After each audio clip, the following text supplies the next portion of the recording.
A menudo son desprestigiadas o tenidas por acontecimientos anecdóticos, de poca trascendencia, de escaso valor histórico o patrimonial.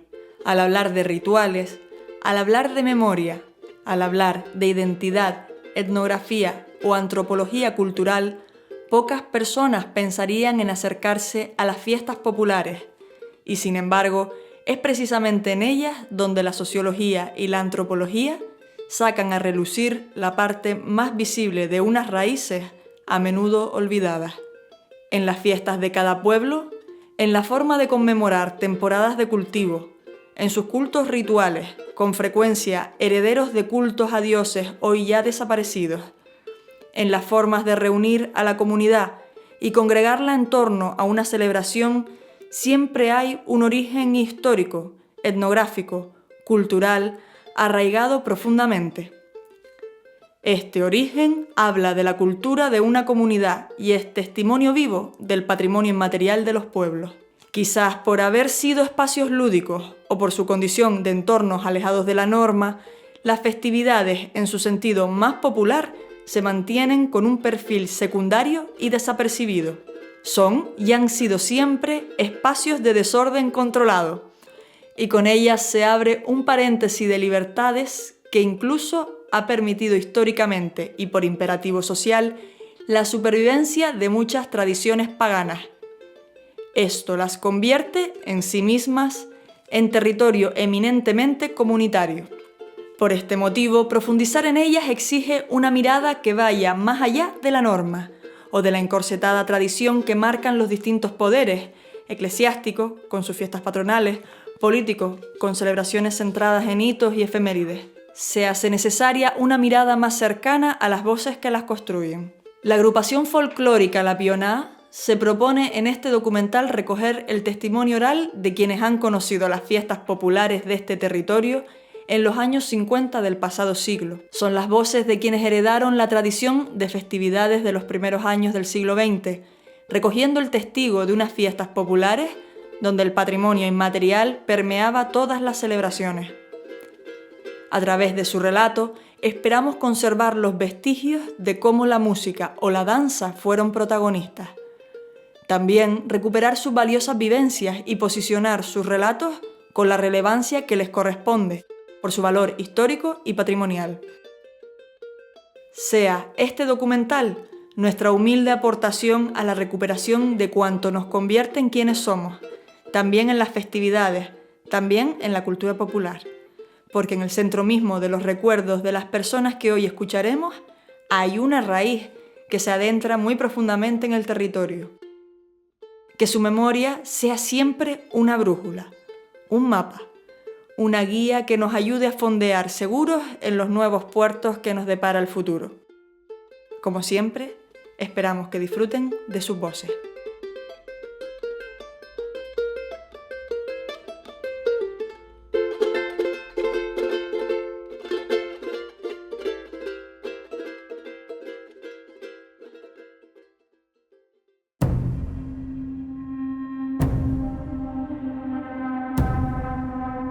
La Fuerteventura de la que hablaremos no es la de hoy. Puede que muchos no reconozcan esta isla. Algunos, los más afortunados, nacieron pasados los tiempos de los años ruines. Otros apenas los vivieron en su infancia. Hay quienes llegaron cuando ya no quedaba rastro de esa isla, y hay muchos otros que aún naciendo aquí, solo supieron de ella por las historias de sus mayores. Porque la que conocieron nuestros abuelos era otra Fuerteventura. Una de sed, desierto, pobreza. Una de largas temporadas de hambre, de cultivos quemados, de escasez. Isla de medianeros, con control completo de las cosechas y reparto desigual de las ganancias del trabajo. Una cruel realidad, sobrevivir de la agricultura en medio de la sequía. Vivir en un espacio fértil convertido en yermo por falta de agua. Nos lo cuenta quien conoció esos años. Fuerteventura fue una isla de la mejor que se vivió. Mantenía a los hijos de ella, porque era una isla muy rica, tú sabes, en agricultura, en grano, en cereales, daba grano que donde más se iba, a Tenerife y La Palma. Ahí es donde más se iba. Pero ¿sabes lo que pasaba en Fuerteventura? Porque era cuando no llovía las caseras. Porque Fuerteventura, el 90% de los terrenos en Fuerteventura eran de grandes propietarios. Y los grandes propietarios, esos granos que se cogían, solamente dejaban la semilla para los medianeros, ¿entiendes? Y el otro grano se vendía para afuera. La cebada, que tuvo un valor aquí muy bueno, que era para la fábrica Cical, se vendió, la cebada tenía un precio muy bueno y se trillaba mucho. Pero claro, al medianero le quedaba poco. Y en aquel tiempo, toda la gente que había pobre, aquí en Fuerteventura, tenía una cantidad de hijos, el menor que tenía 7 o 8. ¿Me entiendes? Y claro, eso le interesaba a esa familia que hubiera bastantes hijos para los propietarios para que le atendieran la finca. ¿Me entiendes? Pero ya te digo, mira, Fuerteventura tenía de todo. Se exportaba queso calculable. El queso se exportaba de aquí, pero seco, curado. Se exportaba el pescado seco todo. Se exportaba cantidad de mariscos en escabeche, en vinagre, de burgaos, de lapas, de pulpo, de mejillones, todo eso se exportaba. Animales se exportaban incalculables, vacas, burros, camellos, no se sabe lo que se exportaron de aquí hasta para África, camellos, animales para Tenerife, para La Palma, para Gran Canaria, para todo eso. Tantas cabezas de ganado llevaba, tantas tenía que traer. Y entonces, claro, como aquí había hierba, las engordaba y las llevaba a Tenerife.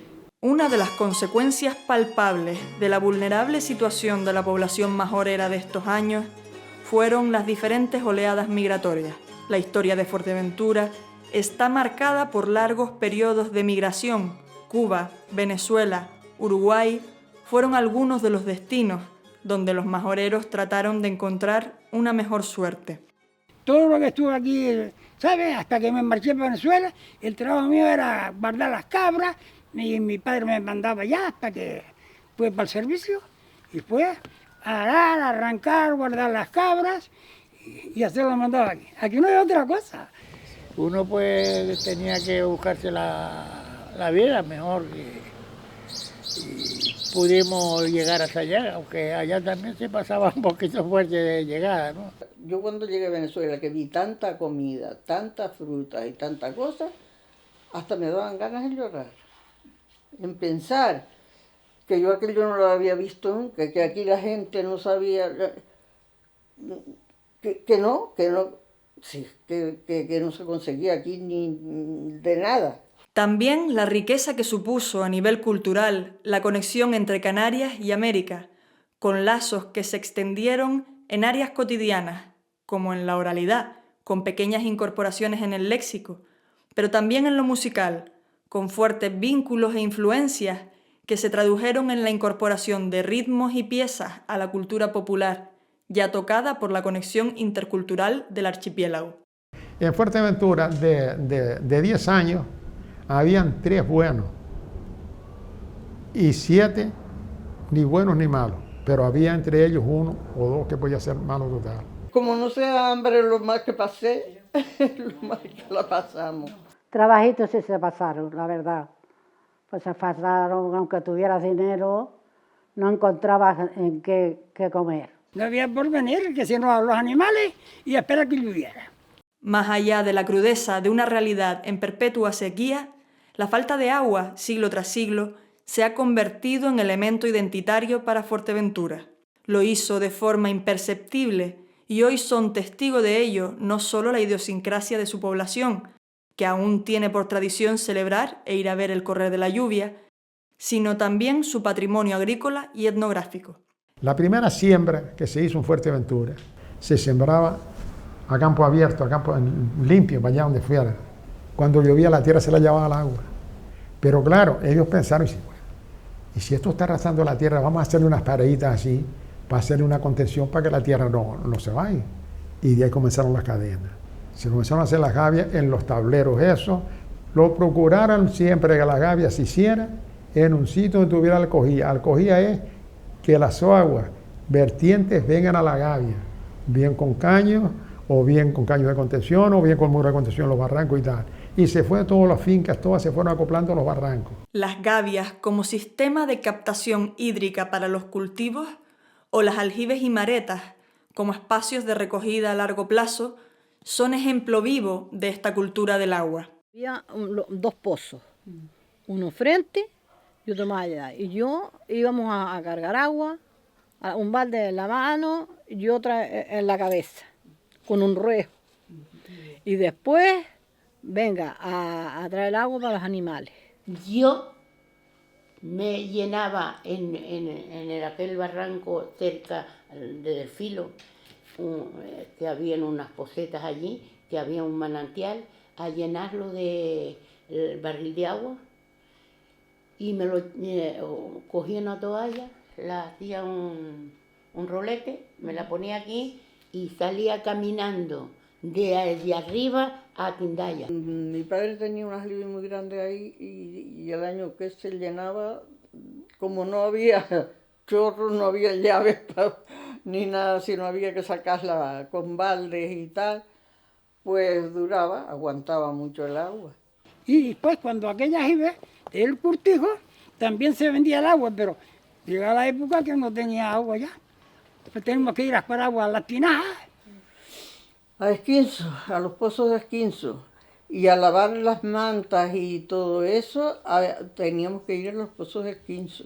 Sin embargo, en lo que aquí nos compete hay un elemento etnográfico y antropológico que va más allá del patrimonio hídrico o agrícola. La tradición de la sementera, es decir, los días de siembra y sus festividades asociadas. Se sembraba siempre cuando llovía, que era el tiempo de sembrar, era desde que llegaba noviembre, porque ya cuando llegaba a enero y febrero ya empezaba la gente a arar.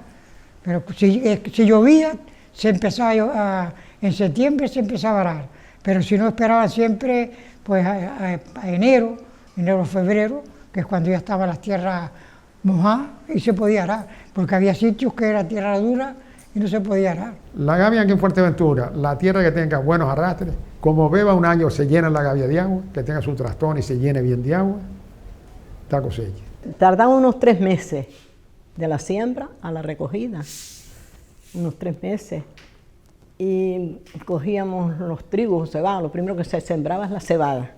Esa es la primera que se recogía. Sus tiempos, ligados a costumbres que se considera proceden incluso de la cultura prehispánica, son también los tiempos de celebrar. Si era año bueno, se hacían las pionadas para arrancar, se juntaban todos los vecinos, unos a otros, y hacíamos una pionada. Y eso no hacemos después, el tenderete por la noche, ya cuando teníamos de arrancar. Si había una pionada, de arrancar a la pionada para reírse con los que estaban arrancando allí. La pionada, en los pueblos, se comenzaba a arrancar todo el mundo. A lo mejor ese hombre tenía alguna enfermedad, alguna cosa, y entonces, pues por ayudarle, tal día vamos a arrancar con fulano. Y aquel día se reunían los que podían, claro, pero los vecinos se ayudaban siempre, no como hoy que pagar un paso hay que pagar. Bueno, normalmente el que iba a la pionada, el dueño de la finca, el dueño de eso, ponía la comida, normalmente. A mediodía les preparaba la comida y a media tarde, que le decía en aquella época, le decía allantar. Con los pies puestos en esta otra isla, en este otro contexto, nos aproximaremos, ahora sí, a las fiestas populares. Y lo haremos empezando por un elemento del patrimonio que suele pasar desapercibido: la gastronomía.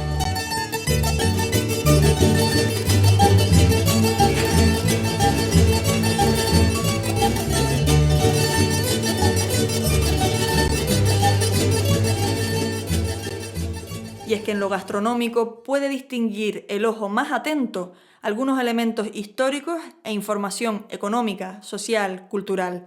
Fuerteventura no es una excepción y su comida principal para las festividades tampoco lo es. El puchero, que reúne carne, verduras, legumbres y hortalizas en un único plato, es considerado hasta nuestros días la receta tradicional del día de las fiestas de cada pueblo. Todas las casas se hacía un puchero. Mi padre mataba siempre una res, un carnero y una cabra, o un macho. Lo tenía preparado para la fiesta. El puchero de antes no era sino la carne, los garbanzos y col y calabaza. Pues no había ni calabacín, Ni habichuelas. Digo, yo no las vi nunca en lo que fui soltera, porque no las vi ni en las tiendas. Después se sacaba de ese caldo la sopa y se servía la carne en una bandeja y los garbanzos en otra. Y de allí ibas tú comiendo y sacando. Yo me acuerdo que en casa de mi padre había que poner 2 o 3 meses para que comieran 2 o 3 veces. Allí venían amigos a comer y todo. Decían mucho, ¿vamos a comer a casa de Diego? Que allí se come bien y barato. Pues mi padre arrastraba por todo y mis hermanos igual. Y traía uno, iba a la función, que es donde se acogían los invitados, ahí en la iglesia. Se iba a la iglesia, a la misa, y después ahí se traían los invitados. Cuando se murió mi padre, me acuerdo que se murió un 13 y el Día de la Caridad es el 15. Y mi hermana no quiso, que nos hacía puchero. Llega una señora de Vallebrón, dice, ¿qué dices? A mi hermana. Esto me acuerdo yo como si fuera ahora. ¿Qué dices? Que no vas a hacer puchero. Se murió, Dios lo tenga descansando. Pero tú haces puchero y yo vengo a comer. Porque la comida no está con el muerto. Dice, pues así que te digo, que ni lo pienses y yo voy. Y haces el puchero lo mismo que todos los años. Y la gente amasaba, se veían en los hornos, en las casas que hay por allí. Yo, francamente, no llegué nunca a amasar yo sola, sino ayudarle a mi madre, y eso sí, ellos amasaban. Y mi padre, que en paz descanse, le gustaba mucho sobar la masa, que dice que así quedaba el pan mejor. Calentabas agua y la levadura aquella que hacía, eso tenía que venirse. Y cuando se venía se rajaba toda. Y cuando eso ya estaba la levadura. Entonces calentabas agua y aquella levadura la ponías con la harina, y la mata la uva y la sal y tal, y aquella se hacía una masa y eso daba el pan y después hacías el pan. Y reventones y rosquetes. Un pisito de pan, cuando mi madre amasaba, hacíamos la pelotita que ella se ponía en el horno y por donde reventaba. Pero al reventón no se podía, pues entonces no sabía uno por dónde reventaba. Si se reventaba para allí, decía aquel mi novio, miraba a ver por dónde te reventaba.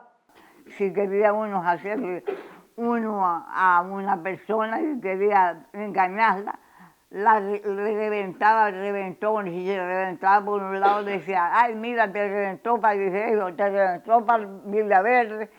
Decían que le salían novios, pero boberías, porque yo no vi que le salían novios. Y el día de San Juan, bobería, pelaba una papa, me estaba una pelada y una entera, la tiraba debajo de la cama. Y la primera que sacaba, esa sabía si te casaba con uno pelado o uno rico. Bobería. Por su parte, los dulces que acompañaban los festejos se componían esencialmente de frutos disecados al sol, como los higos secos o los tunos. En el caso de Fuerteventura, son especialmente comunes las porretas. El tuno se pela y se le deja la parte esa del pezón que llama. Y se llaman en un balde. Y después íbamos a una pasera que se hacía de piedra, la pasera, o de ulaga. Lo bueno es que sea un picón grande, grueso, o sobre de ulagas pisadas, y se secan allí se dan vueltas. Cuando ya estaban, entonces se recogían y se metían para adentro. Y hasta que no se comía, hasta que no llovía, si llovía se comía o corría al barranco, es que te dejaban comer las porretas, si no, no te dejaban comer las porretas. Como sucede con otras tradiciones, Fuerteventura casi ha olvidado sus porretas, que sin embargo esconden mucho más de lo que aparentan. Son reflejo vivo de la cultura de la escasez, de la falta de agua y del aprovechamiento alimentario. Son además, junto al puchero, el gofio de millo, las papas o postres como la tafeña, una muestra de la conexión cultural que reúne en la tradición canaria ingredientes y signos de 3 orillas del Atlántico. Y aunque las fiestas tradicionales de Canarias, también de Fuerteventura, salvando las festividades de carnaval, están mayoritariamente ligadas al carácter religioso o de advocación, en ocasiones se cuelan en ellas tradiciones aborígenes. Este particular rasgo distintivo de los festejos canarios confirma que, del mismo modo que en otros territorios, en las fiestas canarias confluyen y se actualizan a cada siglo sus rasgos identitarios. En Fuerteventura, y ejemplificando ese hilo común de la cultura temerosa de la sequía, son particularmente llamativas para los foráneos y para el análisis etnográfico las fiestas para la petición de agua, en Agua de Bueyes a la Virgen de Guadalupe y en Tetir a San Andrés, santo que además es amenazado con ser tirado al barranco de no cumplir con la petición. Pero más allá de estos ejemplos de la singularidad majorera, conviene explorar los puntos comunes de estas celebraciones a partir del testimonio de quien aún las recuerda. Se hacían los bailes porque se celebraba bien el Día del Santo, o había una reunión, o había la que se juntaba gente que le decían la peonada para arrancar, y después hacían un baile, pero no había locales grandes. Habían locales pequeños, pero se juntaba pues 15 o 20 personas y no cabían para bailar en el local. Y entonces, en lugar de decir la gente, hablar pieza, no decían pieza, decían una taifa. Estas celebraciones originariamente se convocaban por ocasiones especiales, un nacimiento, como en los bailes o velorios de paridas, o momentos relevantes del calendario agrícola. Y el baile de taifa se sabían que eran 3 piezas. Como no había hueco para mucha gente, entraban 4 o 5 parejas, después bailaban las 3 piezas que decía una taifa, aquellos señores salían y entraban otros. Y eso no con tu novia, sino con la que te tocaba. Había un señor en la puerta que era el que estaba mandando el baile, aquellos no hacían falta ni echarlos afuera, ellos solo salían. Las taifas tenían lugar en salones, en el caso de Fuerteventura en sus famosos casinos populares o en una dependencia de alguna casa particular. Primero tuvo mi hermano un salón grande y después un patio, le puso piso y allí se bailaba. Y después el cartero de Guijey, Felipe González, hizo un casino que se hiciera un casino bueno y ahí se hacían los bailes. La sociedad era el casino viejo, como le decimos, y mi abuelo era el presidente y ese tenía que hacer lo que él decía. No dejaba pasar ni uno más, sino si decía 10, 10 y si 20, 20.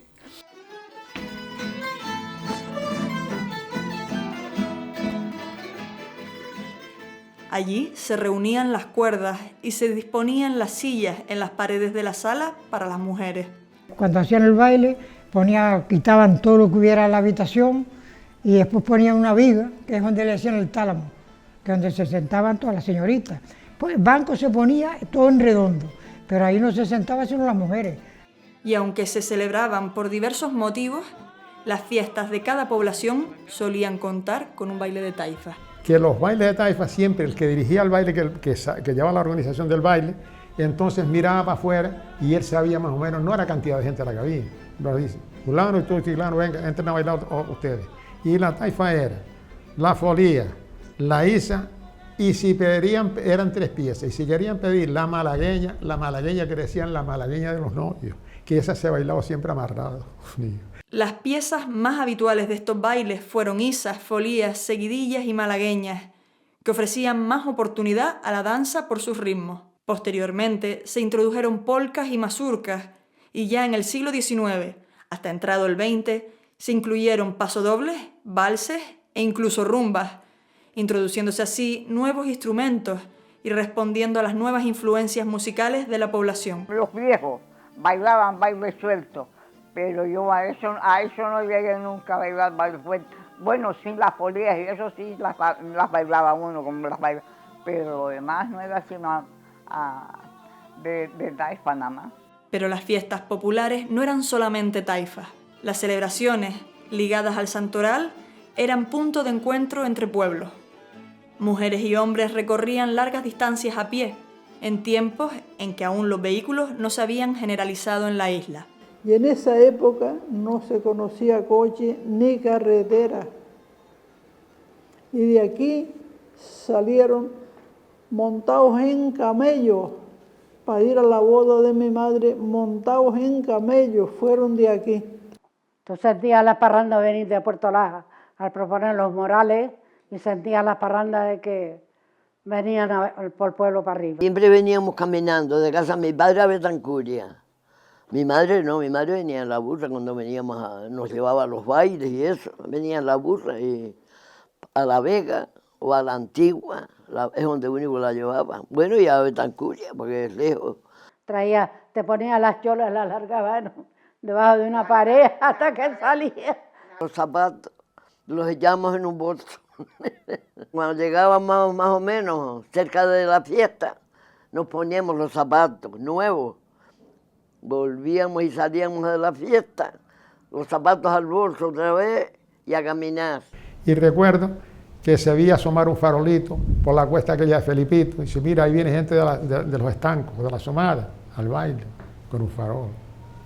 Asomaba otro por más allí, donde vivía Alvarito, había una vereda. Dice, mira, un farol que viene ahí, eso es gente del Time. Cuando venían de la caldereta, dice, mira, por más a Candelaria, por ahí vienen del Time también. Eran fechas muy esperadas y señaladas, y quienes aún recuerdan aquellos festejos destacan los trabajos en los días previos para la puesta a punto de las casas, que recaían habitualmente en las mujeres. Sí, claro, eso se pintaba siempre. Íbamos a buscar yeso a la caleta y lo asábamos, lo majábamos y con eso se pintaba. Tú no veías nunca un hombre pintar, allí se pintaban las mujeres. Las vísperas de la fiesta se pintaban las casas, se recogía la casa y se iba a Tebetos a lavar la ropa. A veces teníamos que ir a lavar las mantas, como tú dices, a la playa. Las metíamos en la playa, poníamos, las lavábamos y después las endulzábamos con agua de los azules, pero les parecía que gastaba mucho agua de los azules, como no había sino uno, y no nos dejaban lavar esas cosas así, ¿no? Sin embargo, y a pesar de los trabajos, las mujeres no tenían permitido participar de las fiestas sin acompañante. Para ir a un baile tenemos que tener lo menos 15 años o 16, lo más. No, o con las madres o con las vecinas solas, que van a dejar una chica sola a ir a un baile. Eso no. Los niños estaban juntas caminando, si no tenían novio. El que tenía novio no podía ir para el baile con el novio, sino ya de regreso que se juntaba con el novio. Las madres venían todas con ellas, con las hijas, no las perdían ni a pie ni pisada. La que tenía bastón, bastón, y la que no, se enredaban las naguas. En lo que no tuve novio, no me dejaba ir al baile, me dejaba ir al baile con mi abuela. Pero desde que supo que tenía novio, ya si mi madre me llevaba, bien, pero si mi madre no me llevaba, nada. Misa no, pero en las funciones parecía más, pues había uno en la procesión. Un pueblo pequeño y habíamos 55 mujeres solteras. Las celebraciones, uno de los pocos espacios rituales para cortejar o galantear, contaban con la imponente presencia de las madres, que vigilaban con celo el ir y venir de las jóvenes hijas casaderas. Ay, las madres atentas. Y Dios nos libre que un muchacho se le acercara mucho, que se acercara mucho. Seguía se levantaba la vieja, le daba un pellizcón a la hija, sabía por lo que era. Eso sí era un poquillo difícil, sí. Usted podía aprovecharse poco, o nada. Las madres no dejaban a uno solo un momento. Si uno estaba hablando con ella, por ejemplo, que iba a la casa, la madre a lo mejor en la puerta o por allí, y una mesa para alejarlo uno de una punta a la otra. No estaban cerca. Que bailara pegado, eso era un pecado mortal. Y yo novios no quería. Yo me hice novio de mi marido casi tenía 18 años. Y después hubo unos soldados en la cueva del Barranco Viejo, en la Herradura, que eso sí habían 4 chicos de Tenerife, tocaba uno la bandurria, otra la guitarra, y yo tengo un violinillo de eso de boca, que hacía unos bailes que te quitaba el hipo. Que allí me pretendió a mí uno de ellos, y me puso una poesía porque yo no quise cuentas con él. Y cuando llegó a Tenerife me escribió, que yo le decía que no, y me puso una poesía. Aunque no divida al mar, me une el pensamiento, y no se pasa un momento que yo te pueda olvidar.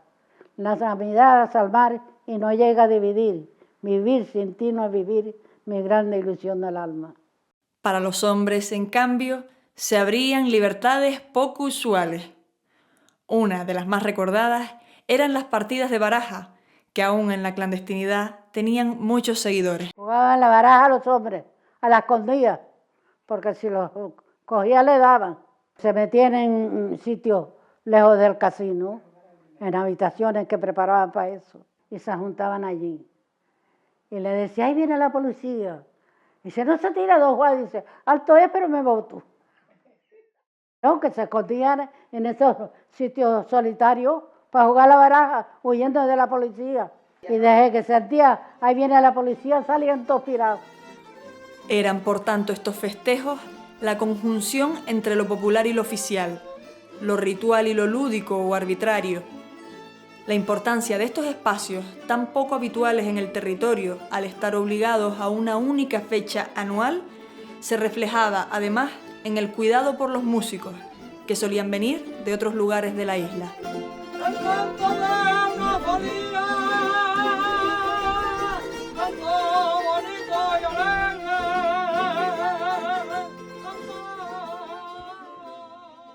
Todo el mundo preparando la fiesta y a ver qué hacemos ahora para la fiesta y qué nos viene a tocar. Músicas tenían, a veces traían un violín, una guitarra y un timbre, y otras veces no tenían sino el timbre de la guitarra, depende de los tocadores que venían, porque a veces venía de la oliva y a eso era que traían violín y esas cosas así, o de la Matilde también hubo uno que tocaba el violín que venía a la calera para la fiesta, pero eso no era sino para la fiesta. Los demás días si nosotros decíamos, pues este sábado vamos a tener baile o había día de San Pedro, día de San Juan, todo eso que nos reuníamos, no era sino la gente del pueblo, y ahí no había sino guitarra y timbre.